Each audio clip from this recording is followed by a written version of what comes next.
I'm going to do an experimental load for the 45 Colt long. And what it is, I have my brass, and I just took the Starline brass and I primed it. I'm not going to worry about running it through the resizer now, it looks good.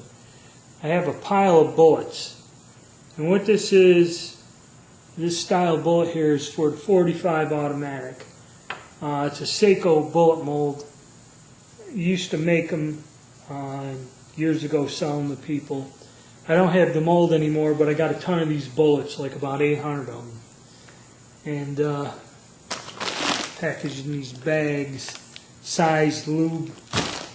It's sitting around. I didn't like them in my 45 automatic. Of course, I wasn't loading full power load. I was loading for accuracy, and it just, unless I throated the barrel and did some custom work to it, I couldn't get them to work in my 45 auto. So what I'm going to do is I'm going to give these bullets a try, because they're the right diameter. I think they're a 453, 452, and I slugged the bore on this firearm I bought. It's like 451, 452, so it's close. They're cast out of linotype, but the only problem is to get them to work in a revolver. What I'm basically going to do, and this is just on the fly, just to get some test loads out, I'm going to run the expanding die down, expand it out, and this will have to be seated almost right to the edge, where you just have that tip out. And then, because it's an automatic pistol bullet, it doesn't have a crimp groove for either a roll crimp. So I'm going to probably take my 45 ACP seating die and seat these with the 45 Colt dies, and then once I get this in there, put a taper crimp, which won't roll, it just more or less squeeze the bullet on.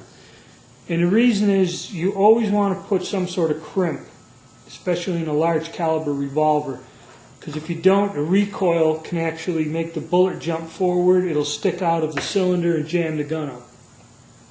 And I'm going to make a test run of these using Unique. I'm only going to do five different loads, from a low to the max, and I'm going to give it a try and see if I can get this bullet. If this bullet works all right, then I'll load up a bunch of them. If not, I'm going to have to take the time to actually cast the actual bullet. I got a mold, but I just don't have the time right now. This is the quickest way for me. And then plus I get to use these bullets that have been sitting around for years. So we're going to give it a try. And when I get one loaded and finished, I'll take a look at it. We'll finish this video up. It's a little quick one. And this is my first try, is just trying to use up components I have laying around that are ready to roll. I will cast the proper bullet for this and reload this both in probably smokeless first, and then maybe give it a try in black powder.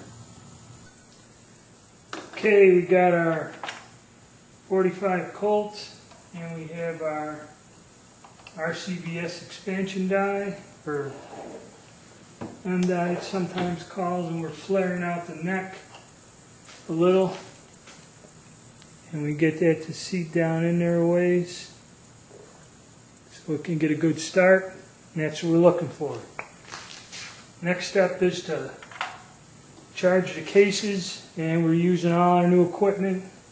This press is nice, this Lee classic cast press. Going to have a video on this, and using our RCBS dies. Now these bullets are a little oversized, so this expansion plug in this regular die set seems to work alright, at least right now. I don't think we need a bigger one yet.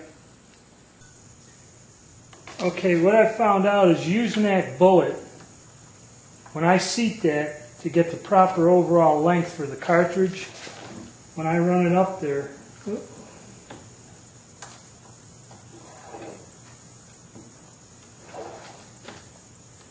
it just about seats that bullet flush with the case mount. So I decided to use the roll crimp.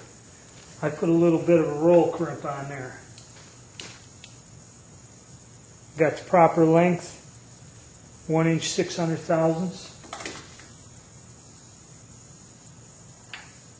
See, and what that does is it seats so far up that I can just use that roll crimp to get over that edge of that bullet. And we got it seated to death. And we come out with something like this. How well it'll work, I don't know. How well it'll shoot. It's just I have a bunch of bullets. They're the right diameter. They're a little light. It's hard to find a load for a 200 grain bullet. They're usually 250 or higher. And we're going to give it a try. If anything, we can use up these bullets I had laying around, 45 ACP bullets, and just test out an odd load. Just kind of like just something fooling around with. But my first try, give the gun a test.